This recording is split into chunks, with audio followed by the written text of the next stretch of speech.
Quero trazer para você hoje aqui uma palavra que não é minha. Essa palavra não é minha, tem várias coisas em livros a esse respeito, mas o tema é 5 princípios bíblicos para você fazer a diferença. Quantos querem fazer a diferença? Amém? Pastor, eu quero fazer a diferença como líder de célula. Diga amém. Tá certo. Pastor, eu quero fazer a diferença como marido. Amém? Como pai, como esposa. Então, isso aqui é muito abençoador e alcança todas as áreas da nossa vida. Mas alcança também os seus sonhos, seus projetos pessoais.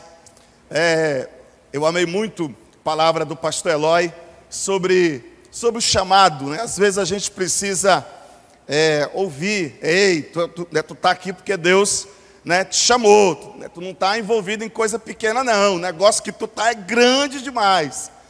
E também do pastor Marcelo, que me antecedeu, falando sobre submissão, e muito importante para eu perceber coisas que eu preciso particularmente melhorar em casa, com os meus amigos, especialmente com o meu líder, pastor Eloy. E essa palavra aqui, ela junta, né, um tanto do espiritual, mas ela junta também com o homem da terra. Porque enquanto somos pastores, enquanto lideramos células, enquanto pagamos o preço, oramos, vamos atrás de ovelha, vivemos alegrias com ovelhas, vivemos às vezes determinados contratempos com a ovelha, nós somos homens da terra. E aí nós temos que avançar, que construir, que conquistar, que vencer, né, poder ter uma condição, talvez de oferecer uma boa educação para os filhos. Então, é uma junção, né, dessas duas coisas.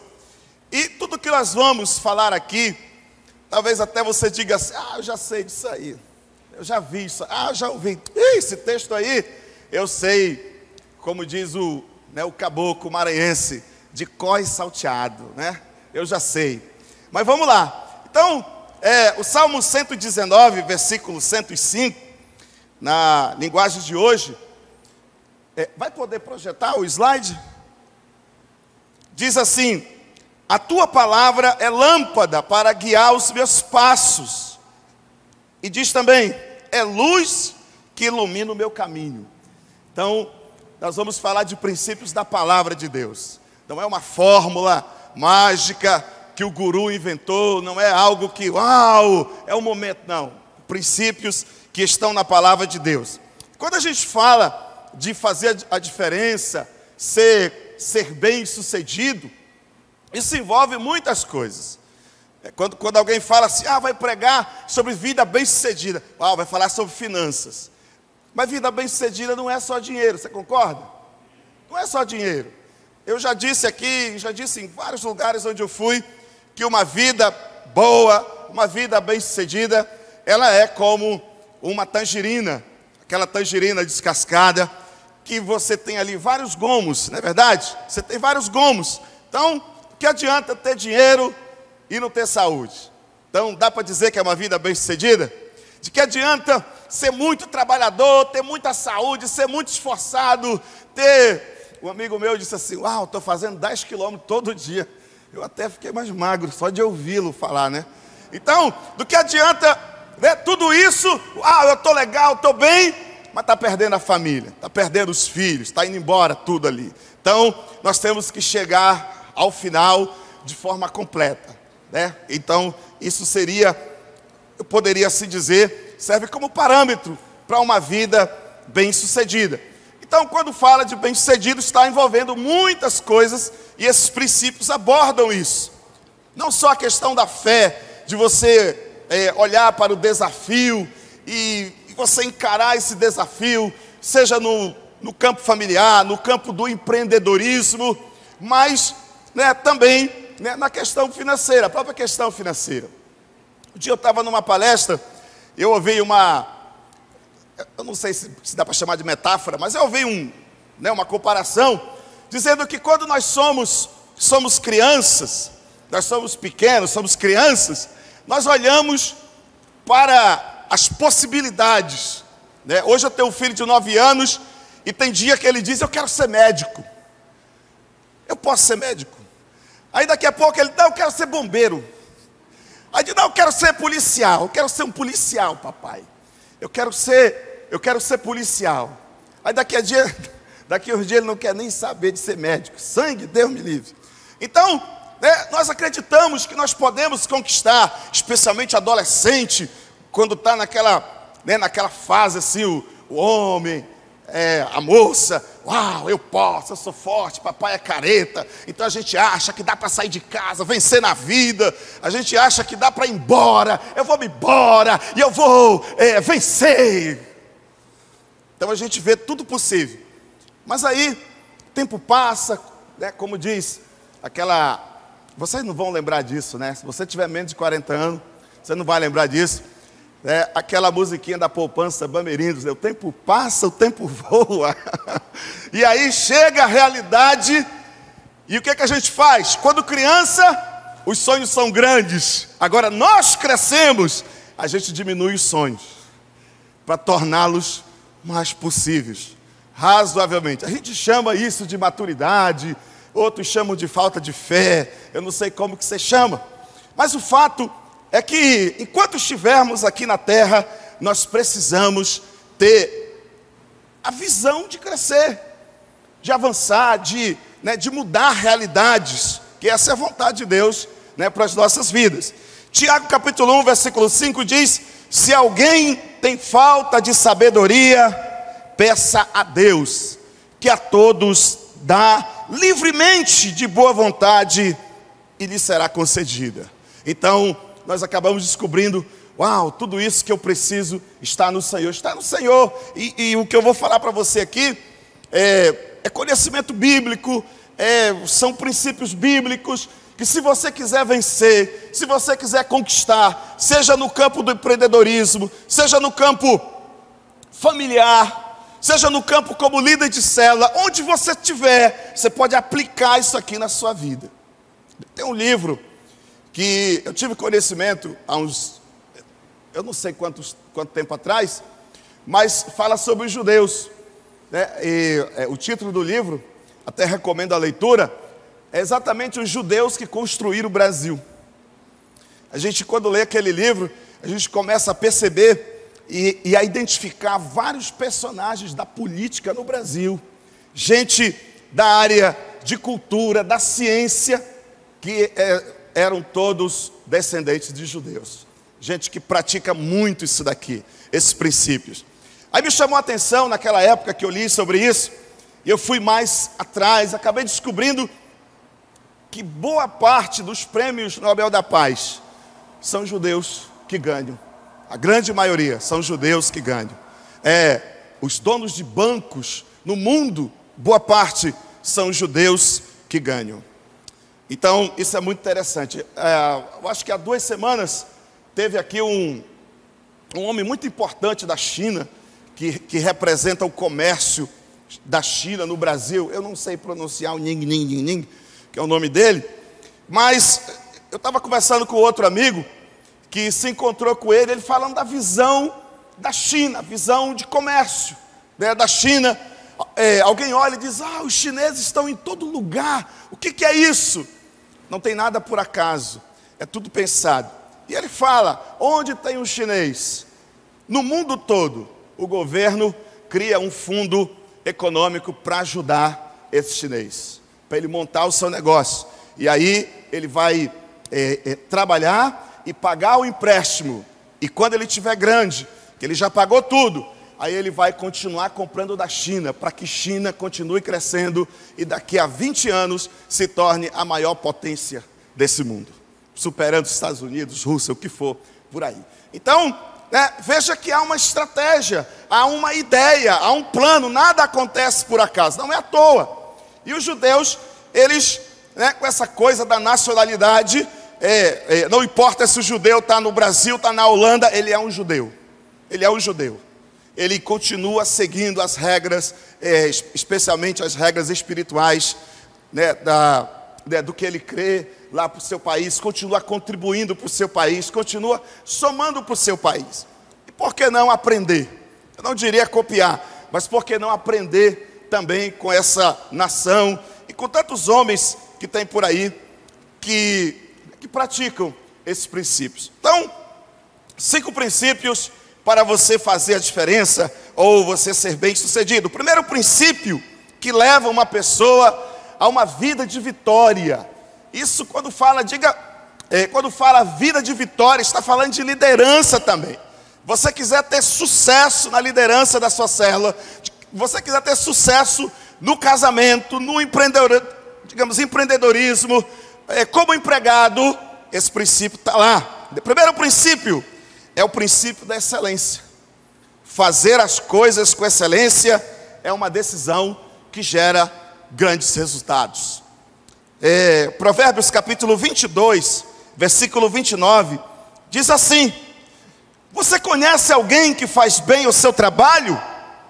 Saiba que ele é melhor do que a maioria e merece estar na companhia de reis. Às vezes o crente está orando: Senhor, me prospera, me prospera, me prospera, me prospera.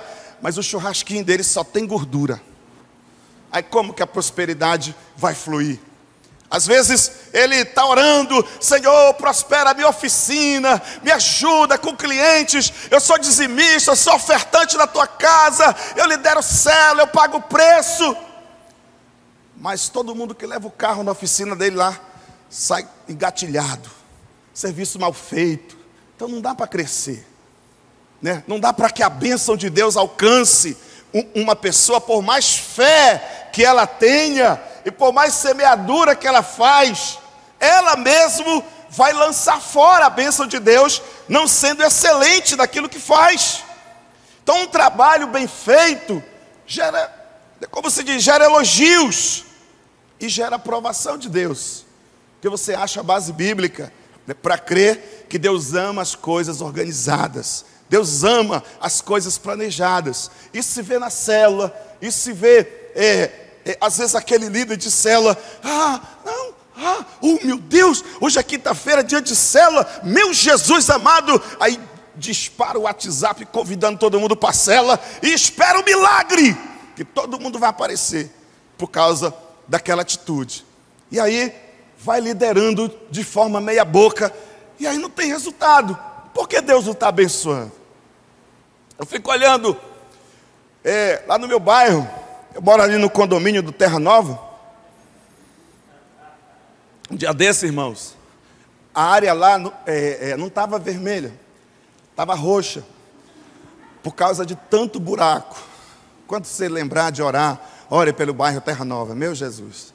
Tanto buraco naquelas ruas, que os Uber recusavam. Ficava de longe lá de cá, tinha que andar com o Lucas no braço, que não entrava na rua lá de casa, devido a tanto buraco, né? O pastor, um dia desse, um amigo disse para mim: James, rapaz, se tu arrumasse essa rua aqui, né, tu tinha até mais amigos para frequentar a tua casa, mas esses buracos aqui, né? Então veja bem, precisa fazer bem feito. Aí eu vejo lá no bairro, né, o camarada fica batendo palma: ei, venham comprar no meu churrasquinho aqui. E ele fica na rua ali, chamando as pessoas, adulando clientes para vir para o empreendimento dele.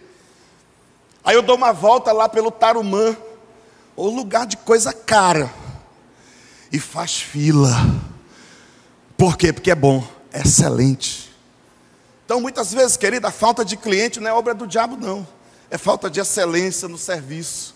Muitas vezes a falta de visitante na célula, a falta de pessoas na célula, não é obra: o Satanás está cercando. Não! É falta de excelência, porque a excelência traz a prosperidade, traz o sucesso. Então nós precisamos ter toda a fé do mundo, mas não podemos abrir mão desses princípios. Então, né, quem é habilidoso demonstra competência, destreza, expertise numa área e se torna um destaque. Eu quero te encorajar a lançar mão dessa revelação. Uau, eu estou no louvor, então eu vou ser de excelência, vou ser um Beck. Eu sou só um Beck, mas eu vou ser o melhor, eu vou ser de excelência. Eu prego a palavra, eu vou preparar bem a palavra. Vou preparar legal, vou usar uma ilustração, que nem a da mão, na mão do destro e tal, né, que prendeu todo mundo aqui. Vou usar, entendeu? Então, fazer as coisas com excelência. Vou liderar a célula. Vai ser com excelência. Vai ser com excelência. Então, fica aí a dica sobre a questão de sermos excelentes. Agora veja, quando alguém decide ser meia boca, diga meia boca. Agora diga mais alto, meia boca não. Na verdade, meia boca é um pano quente que a gente coloca sobre outro termo, preguiça. Vamos lá, Provérbios 24, versículo 30. Diz assim a palavra do Senhor. Eu estou lendo na linguagem de hoje. Provérbios 24, 30. Eu andei pelos campos e plantações de uva de um homem tolo e preguiçoso. Tudo estava cheio de espinhos e coberto de mato, e o muro de pedras havia caído. Que coisa!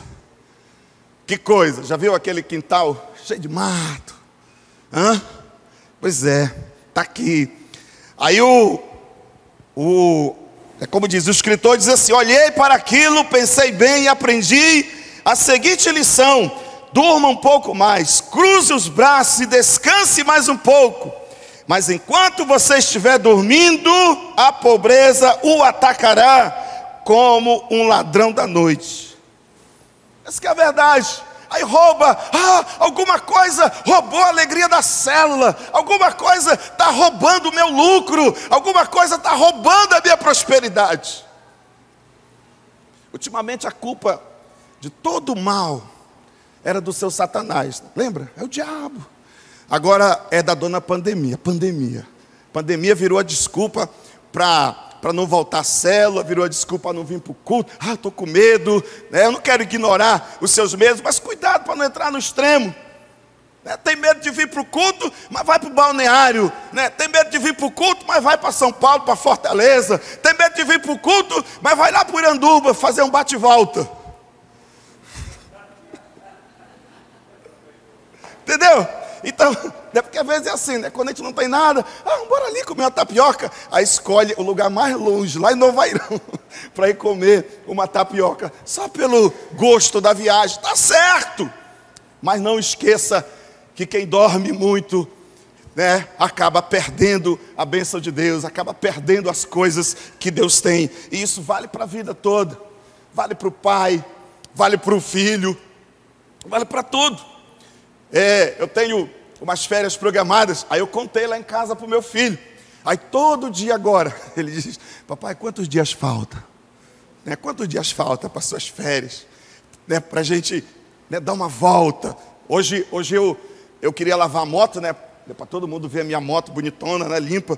Aí eu fui correndo, agora meio-dia, atrás de um lava-jato, né, que tivesse lá uma sinuca, né, para enquanto lavar a moto eu ficar brincando com ele ali, né, ter aquele tempo. Então, né, veja que essas coisas são importantes. Ser um pai de excelência, ser o melhor. E às vezes a gente abre mão da excelência em troca de algumas coisas que são, né, queridos, até rasos. Então, pense assim, queridos, que nem tudo é uma concorrência maligna.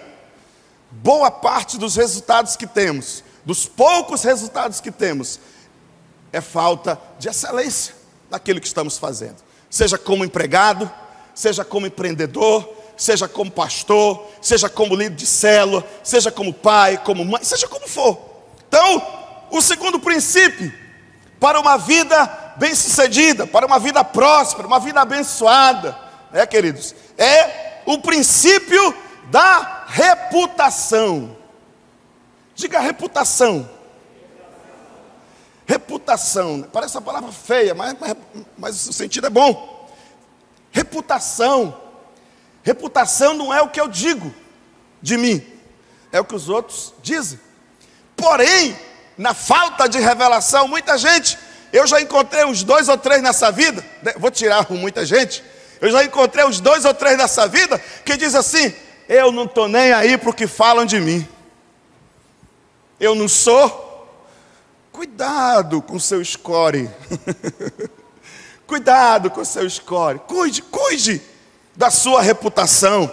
Provérbios 22:1 diz assim: o bom nome vale mais do que muita riqueza, e ser estimado é melhor do que ter prata e ouro. Tenta ser um líder sem reputação. Dá para ser um líder de célula bem sucedido sem reputação legal? Sim ou não? Não dá. Dá para ser um anfitrião de célula de excelência sem ter reputação? Não dá. Então eu tenho ou não tenho que me preocupar com o que os outros estão pensando? Claro que eu tenho.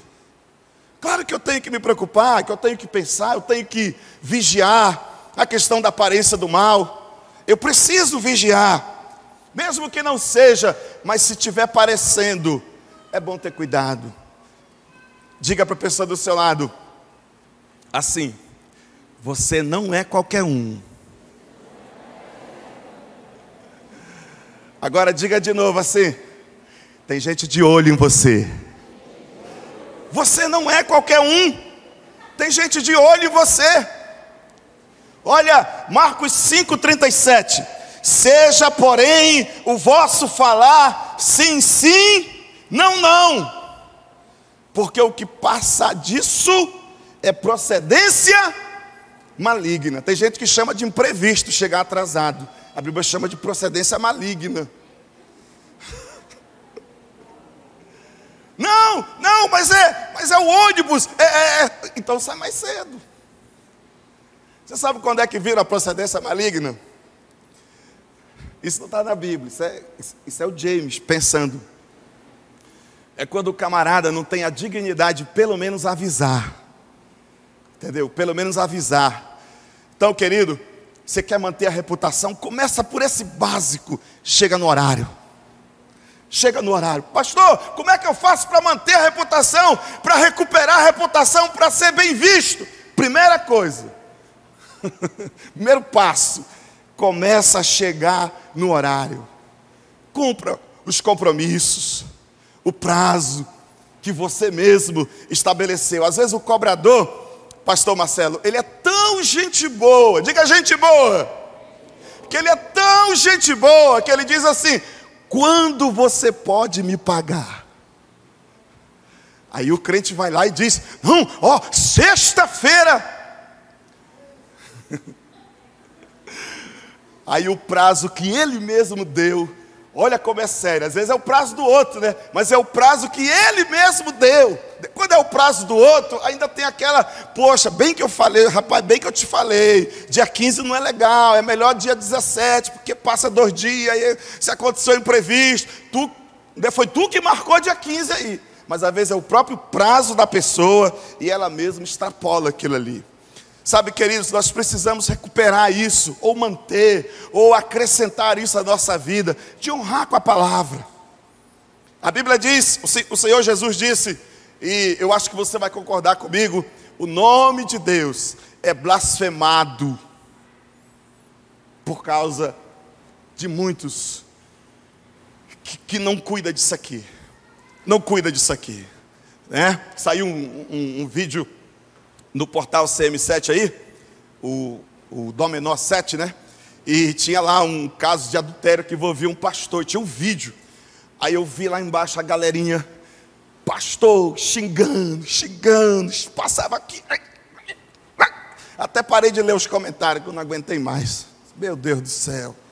Eu não faço, mas o outro faz, aí vira todo mundo bem pacote. Então, querido, né, o correto é todos nós assumirmos esse compromisso, como eu diria, esse apego a esse princípio da reputação. E em cima disso você vai ver Deus te prosperar, Deus te abençoar. Reputação não é só para comprar fiado não, irmão. Reputação serve para tudo. A Bíblia diz que vale mais do que dinheiro. Um dia desse eu estava vindo, não sei por onde eu estava com meu filho. Eu sei que eu estava na moto com ele, os braços estavam tudo ocupados. Aí eu passei lá no seu Zé, lá na feira. Eu disse: seu Zé, vê 10 reais de banana para mim. Ô irmão! Aí ele foi lá, pegou as bananas, botou em cima do tanque da moto e eu fui embora. Aí o João disse assim: papai, o senhor não esqueceu de alguma coisa não? O que, meu filho? Você esqueceu de pagar o homem. Eu disse, não, meu filho, eu tenho uma boa relação com o seu Zé, compro aí há muito tempo, e ele viu que eu estava ocupado, nem precisa explicar, ele já sabe, ele só colocou aqui, amanhã eu passo lá e dou os 10 reais dele, entendeu? Então, isso pode? Eu disse, não é assim com todo mundo, ele não faz isso com todo mundo, porque tem uma placa lá, fiado só quando esse olho piscar, né? Mas a reputação gera essa credibilidade. Então, segundo princípio é o princípio da reputação. O terceiro princípio para uma vida abençoada, diga abençoado. Uma vida bem-sucedida, uma vida próspera, uma vida onde você tem alegria, tem satisfação para si, aqui dentro, mas quem está ao seu redor também colhe desse fruto, dessa satisfação. É o princípio de ser mentoreado. Princípio de ser mentoreado. Nós temos aqui o discipulado. Quando alguém decide caminhar sem discipulador, ele está querendo ser independente, ser autônomo, ser emancipado, se auto-emancipar. Não, deixa que eu interpreto a Bíblia sozinho, deixa que eu busco sozinho, deixa que eu sozinho eu dou conta. Nós nunca somos aconselhados a andar sozinhos, né, do ponto de vista bíblico. Por isso existe o termo assembleia, igreja, para estar junto. A própria palavra diz, fortalecei-vos pela fé mútua. Vamos imaginar que eu estava lá no Jorge Teixeira, longe. Quem já foi lá na igreja do Jorge Teixeira? Levanta a mão aqui. Poxa, você não sabe o que você está perdendo, ó. Então, entenda. Mas aí eu estou lá no Jorge Teixeira, eu estou isolado, sozinho para lá. Aí estou lá malhando em ferro frio. Aí estou desanimado. Aí o pastor Eloy diz, James, vai lá no Expresso, né, que tu vai receber uma injeção. Aí eu olho para esse exército aqui, eu digo, meu Deus, eu não estou só. Eu não estou só. Aí eu volto para lá animado. O que é isso? Fé mútua. Fé mútua. O congregar, esse é o poder, né, de andar mentoreado. Então, veja bem aqui, Provérbios 15, 22.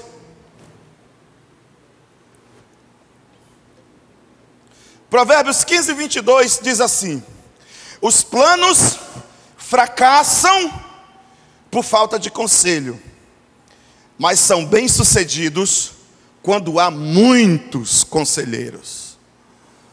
Um dia desse, um irmão, na sua humildade, pastor, eu estou querendo mudar de ramo, eu quero criar peixe, o que o senhor acha?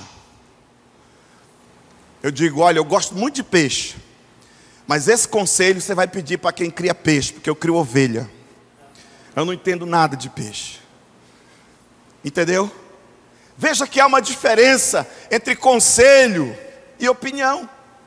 Opinião qualquer um dá. Opinião é na verdade, a fala de alguém que não tem compromisso com o resultado. Porque é uma opinião, é uma impressão distante, vaga que a pessoa tem. Mas conselho é de quem já andou aquele caminho. Então, o que você for fazer, o que você for empreender, o que você for estabelecer, o ideal, diga ideal, é você tomar conselho com quem está lá na frente, com quem já passou daquela etapa, com quem está vencendo. O irmão estava fechando, pastor, eu vou fechar, o movimento está fraco, né? Pandemia. Aí cada vez que ele falava, ele encolhia mais ainda. Pandemia, os clientes foram embora, está todo mundo sem dinheiro, o governo diminuiu o auxílio. Ele estava olhando para cá. Então eu vou fechar, pastor, porque não está dando de manter a loja aberta, impossível. Aí e por que você não olha para aqueles que estão abrindo a loja? Porque enquanto alguns estão fechando, tem milhares que estão abrindo lojas, empreendimentos. A questão é com quem você anda, com quem você toma conselho. Se você pega conselho com o cara que não está crescendo, né, com o cara que que só fala maledicência, que só fala de problema, aquele camarada que não assume a sua própria responsabilidade e que anda fugindo das situações, culpando os outros, naturalmente, até pela a credibilidade que você dá para aquele conselheiro, você vai passar a ser como ele, a pensar como ele. Realmente não está dando, é isso aí mesmo, está se acabando. Não, escolha ser mentoreado. Provérbios 11:14 diz: o país que não tem um bom governo cairá. Provérbios 11:14, com muitos conselheiros há segurança.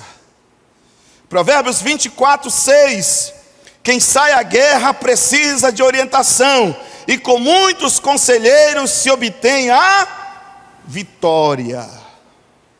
O que isso quer dizer? Antes de entrar numa batalha, planeje bem. E aí com quem que você vai planejar? Só com dados da internet? Não, você vai atrás. Você vai no Sebrae, você que vai montar um negócio, vai no Sebrae. Eu sei que brasileiro é muito do tipo, fogo, apontar, preparar. Mas o correto é o quê? Preparar. Vai estudar. Estuda o mercado, estuda o ambiente, passa um tempo, gasta dinheiro estudando. Preparar, apontar. Aí naquele dia você corta a fitinha inaugurando, mas com toda uma bagagem de conhecimento. Mas muitas vezes o camarada, ele dispara logo, ele recebe o dinheiro, é porque eu já vou alugar o ponto. Aí passa 4 meses pagando aluguel do ponto e não consegue abrir a loja porque não tem alvará. Ué, por que não passou 4 meses, preparando para chegar lá e abrir de uma vez? Então, querido, veja que o mentoreamento, ele ajuda a reduzir custos. A minha mãe fez a reforma de um imóvel. Esse ano, papai morreu, foi para Jesus, mamãe veio morar para cá, para o Amazonas. Vamos reformar a casa, bora. Aí chamou o pedreiro lá e tudo, gente boa, camarada. Não, isso aqui é 15 sacos de cimento, 1 milheiro de tijolo, 4 semanas a gente termina isso aqui. Vamos lá, quanto é? Tá, 20 e poucos mil. Beleza, fechou tudo, material, mão de obra. Vamos começar. Só para você ter uma ideia, não durou 4 semanas, durou 7. Só para você ter outra ideia, de 15 sacos de cimento foi para 55 sacos de cimento. Aí eu chamei o irmão Fred, me humilhei. Fred, me ajuda, irmão Fred, que é aqui da nossa igreja, mas está morando em Santa Catarina agora. Fred, me socorre. Quando ele chegou lá, James, pelo amor de Deus, por que tu não me chamou? Eu disse, porque tu é caro, engenheiro Fred. Ele disse, não, caro é isso aqui. Caro é isso aqui. Você fazer sem planejamento. Eu digo, então me socorre pelo menos na elétrica, que é outra parte que não é barata. Aí foi lá, planejou, tá lá, maravilha, aconteceu. Ufa. Mas sabe o que é isso, querido? Mentoreamento. Quando a gente tem conselheiros, a gente erra menos, a gente cai menos, a gente vacila menos. Aquela humildade de buscar aprender com quem está andando em vitória. Buscar aprender com quem está andando em vitória. Buscar fonte, fazer de fonte aquele que talvez já venceu aquela etapa que você está ainda ali, esmurrando, tentando vencer, tentando romper na célula. Aí você chega com a Raimene e diz, Raimene, olha, eu me rendo. Fala para mim qual é o segredo, Raimene.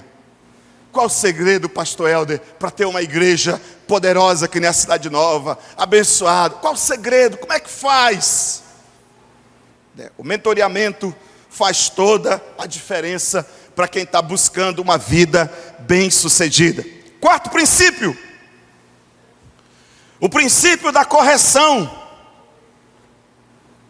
O princípio da correção. Diga, ai. Nenhum de nós gosta de ser corrigido. Não é legal, né?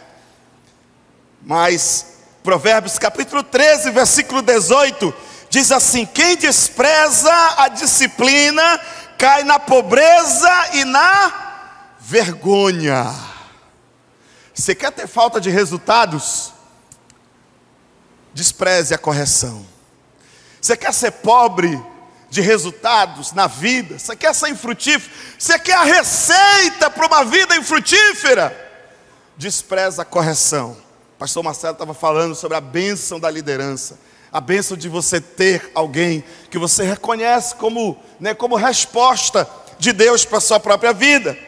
Mas quem acolhe a repreensão recebe tratamento honroso. Quantos de nós aqui, que somos pais, já diante de um erro de um filho, aí você, meu filho, papai vai ter que castigar, né? Vai ter que disciplinar, então vai ali para o quarto, fica de joelho, bota a cara no travesseiro. Aí o pai já está chorando e lamentando, né, Marinalva? Que mexei com a Marinalva ali. E aí quando você chega lá, isso já aconteceu comigo várias vezes. Aí quando você chega lá, o João Roberto está humilhado. Papai, me perdoa, papai. Me perdoa, papai. Minhas lágrimas descendo. Me perdoa, papai. Eu já sei que não é para fazer. O que você faz diante de uma cena dessa? Desaba também esse meu filho.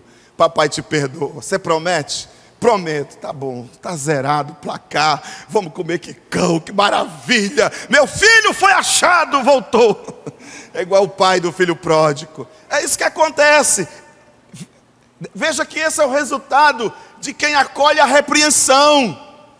Mas às vezes o camarada é duro a cerviz, não aceita conselho, não aceita direção, não aceita orientação. Mesmo que o Cláudio vai lá: amado, o que você acha? Com a perninha cruzada, se for por aqui e tal, né? A pastora Ana, eu já soube que é assim: olha, é para tu fazer isso aqui. Beijo, pastora Ana. Ela vai ter que fazer uma réplica depois, porque já tá... Mas essa é a verdade, querido, né? Que tem gente que não aceita. Por mais que você é amoroso, por mais que você contorne, né? Por mais que você vá que nem pinja pelas beiradas ali, tentando, o camarada é duro a cerviz. Você sabe o que acontece? O resultado disso vai ficar sempre longe da vida bem-sucedida, da vida próspera, abençoada. Esse é o resultado de quem é orgulhoso, é resistido pelo próprio Deus. Querido, o mesmo sentimento que você tem em relação à repreensão, eu também tenho, e a Bíblia explica. Hebreus 12:11 diz assim: quando somos corrigidos, Hebreus capítulo 12, versículo 11, quando somos corrigidos, isso no momento nos parece motivo de tristeza e não de alegria. Verdade ou mentira? Como diz o meu amigo Edir Macedo, sim ou não? Sim ou não, gente? Sim, é verdade. Mas olha o que o texto diz: porém, mais tarde, os que foram corrigidos recebem como recompensa uma vida correta e de paz. Você quer vida correta e de paz? Você quer vida próspera? Quantos querem? Passa pelo princípio da excelência, passa pelo princípio da reputação e passa pelo princípio de aceitar a correção. Provérbios 15, versículo 31. Aquele que aceita a repreensão justa andará na companhia de sábios. Quem rejeita os conselhos prejudica a si mesmo. Quem aceita a correção fica mais sábio. E o texto diz: o humilde, quem é humilde é respeitado. Você quer ser respeitado no bairro? Você quer ter uma reputação legal? Passa por isso aqui também, queridos. E quando nós falamos de uma vida próspera, uma vida bem-sucedida, Deus vai olhar esses valores em nossa vida. Deus vai olhar esses valores em nossa vida. Às vezes a bênção vem, mas a pessoa realmente, por conta dessa complicação no caráter, ela acaba distanciando a bênção de Deus, né? Lembra aquela história? Estava chegando, né, lá o filme dos Trapalhões. Os Trapalhões, você que tem menos de 40 não vai saber o que eu estou falando. Os Trapalhões da Serra Pelada. O cara está cavando ali, aí está chegando no ouro, ele desiste, vai embora. Aí o outro vem, dá só uma marretada, acha a pepita.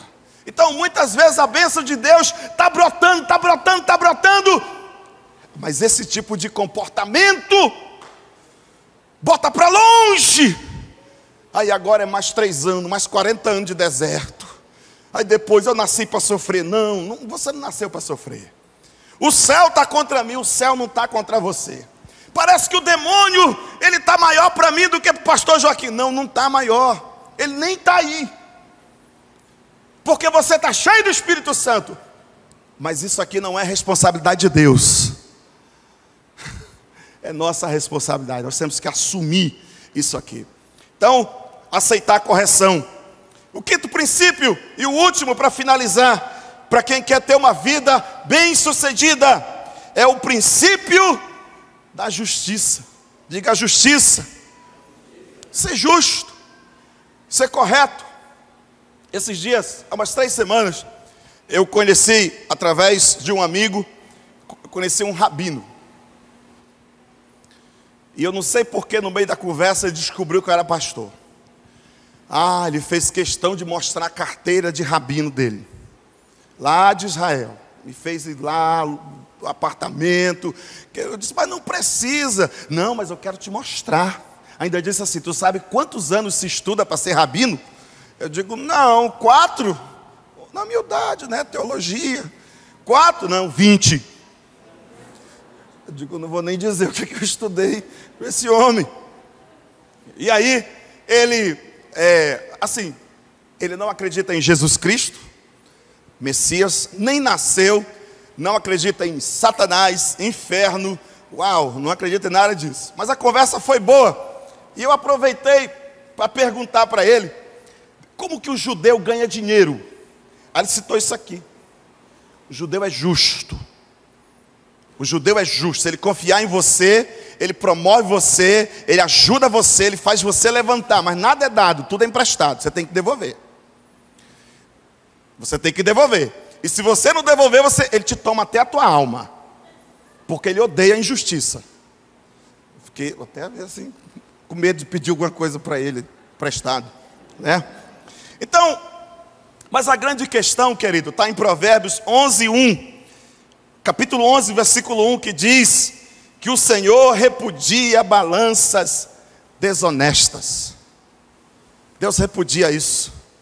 Balanças desonestas. Mas os pesos exatos lhe dão prazer. Um coração honesto vai sentir a gratidão de Deus. Se você for honesto, se você for correto na sua vida, se você tratar as coisas com verdade, você pode ter certeza que há uma recompensa nisso. Mas é importante, desse ponto aqui, sermos justos com os homens, mas sermos justos também com Deus. Um dia desse, um amado irmão estava conversando, não vou dizer o nome dele, não vou me esforçar aqui, Cláudio, para não dizer o nome dele. Não vou dizer. Ele estava ali conversando sobre as suas dificuldades e tudo. Pastor, eu tenho feito de tudo, pastor, mas não dá certo. O senhor explica princípios, valores, ideias, e eu oro, eu busco a Deus, faço a campanha, mas não está fluindo. Aí, você sabe que a Bíblia não mente, né?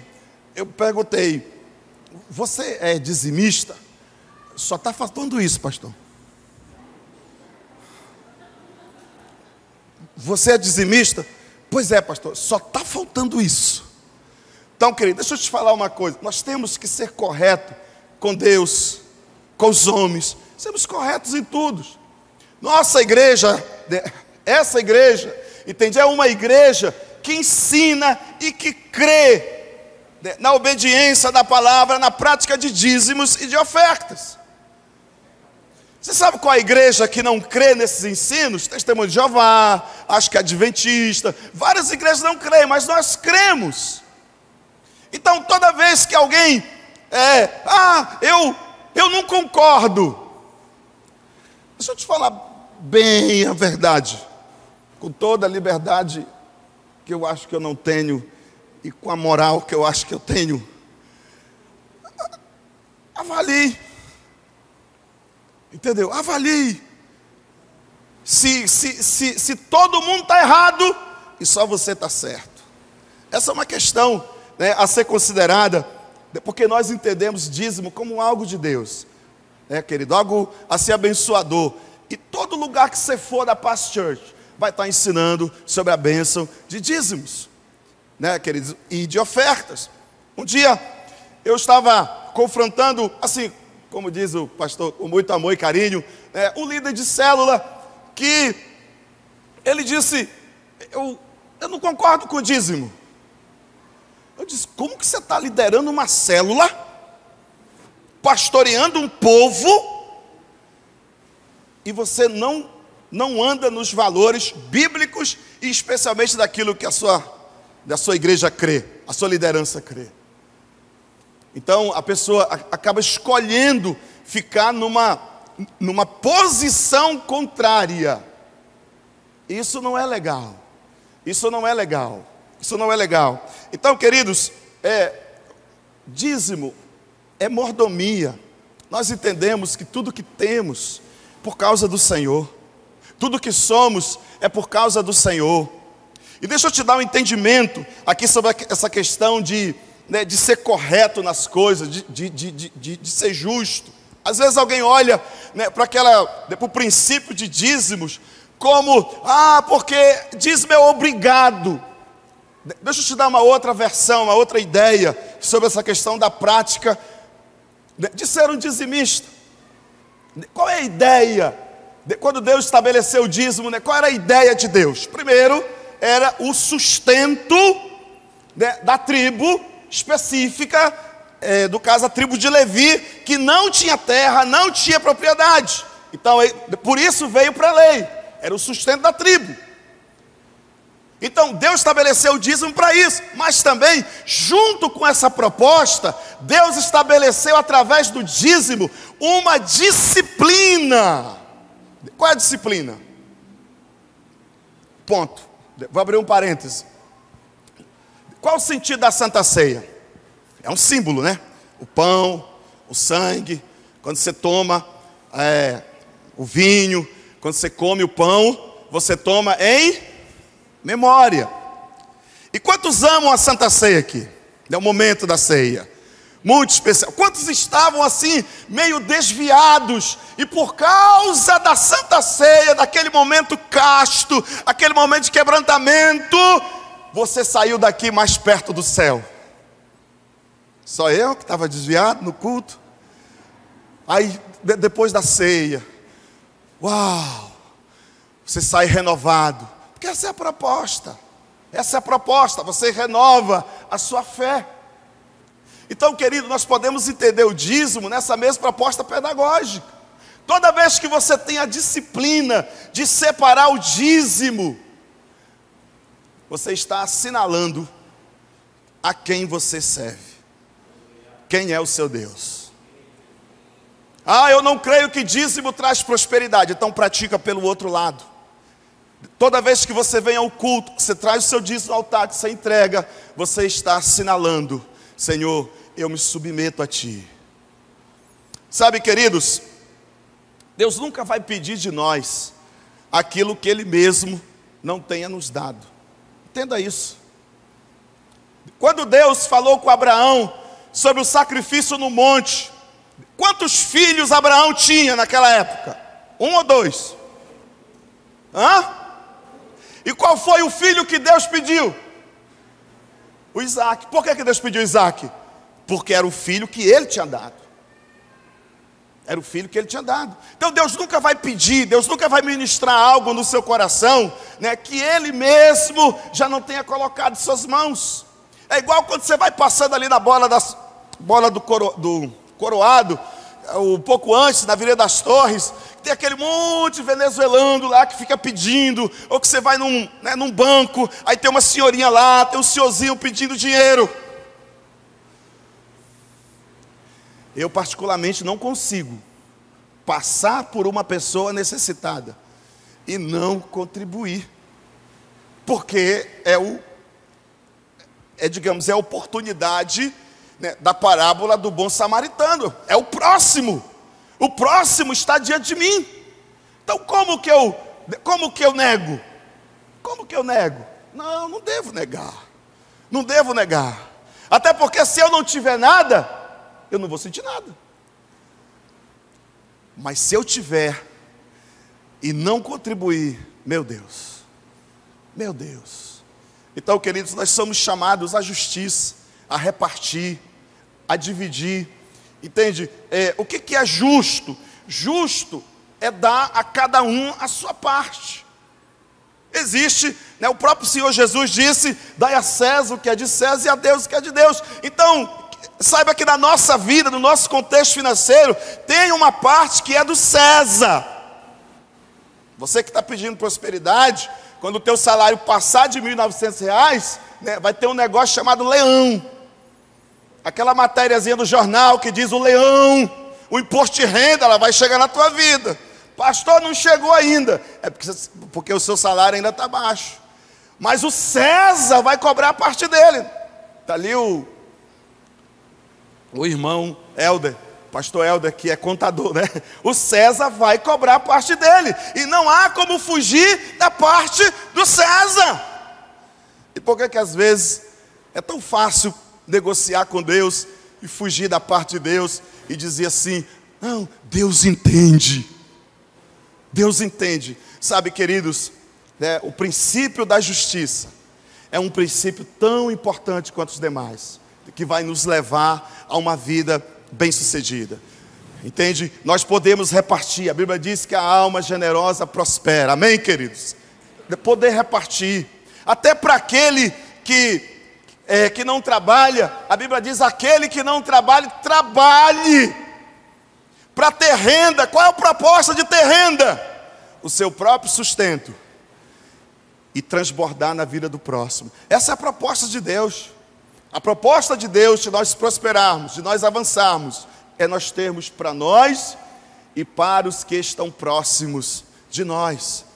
Então, cada vez que você tem a oportunidade de ofertar, cada vez que você tem a oportunidade de separar o seu dízimo, é também uma grande oportunidade de você mostrar para a terra, para o mundo espiritual, para o inferno, a quem você se submete. Lembre-se que a independência, ela gera muitas perdas. O que foi o pecado de Adão? Foi uma atitude de independência. Eu quero caminhar sem Deus, eu quero caminhar distante de Deus, eu quero caminhar longe de Deus. Veja que a serpente convenceu a Eva e a Eva trouxe a proposta. É para acabar já, é? Ih, Jesus amado. Já vou terminar, queridos. Pode subir o ministério de louvor, não vou ficar com vergonha não fico com vergonha não. Então, veja que aquela atitude de independência trouxe para eles a perca do paraíso. E quantos de nós perdemos coisas de Deus que estão próximas de nós, mas nós perdemos, porque nós não conseguimos manter aquela demonstração de fidelidade. A fidelidade, o coração submisso, o amor pela obra, né, pelo reino de Deus. Então, toda vez que o pecado entra, toda vez que a injustiça entra, né, toda vez que vem uma atitude de independência, tudo isso gera morte na nossa vida. Mas quando nós praticamos, nós nos tornamos legitimados a uma vida bem-sucedida. Amém, queridos? Eu quero te encorajar a ser uma pessoa que pratica o princípio da excelência. Vamos ficar de pé, em nome de Jesus. Como é que o pastor disse agora? Para parecer que está acabando, é? Mas eu quero te encorajar a ser uma pessoa que trabalha com excelência, um crente de excelência. Diga amém. Um crente de excelência, o marido de excelência, a mulher, a esposa de excelência, um filho de excelência, um líder de excelência. Eu quero te encorajar a isso, e você virá alvo da bênção de Deus. Eu quero te encorajar a cuidar da sua reputação, cuidar do seu nome, cuidar do que as pessoas estão pensando a seu respeito. Saiba que por causa de um bom nome, por causa do seu bom nome, muitos vão querer seguir ao Senhor Jesus Cristo. Outro princípio: decida ser mentoreado. Não ande só. Não ande só. Quer prosperar, quer avançar, tenha conselheiros do seu lado, gente que está andando em vitória. Aceite a correção. Aceite a correção. Ah, papai é careta, mamãe é careta, ninguém me entende. Não ache que está todo mundo errado e só você certo. E pratique a justiça. Seja justo com os homens, seja justo com Deus, porque Deus ama os pesos exatos. Amém? Deus ama os pesos exatos.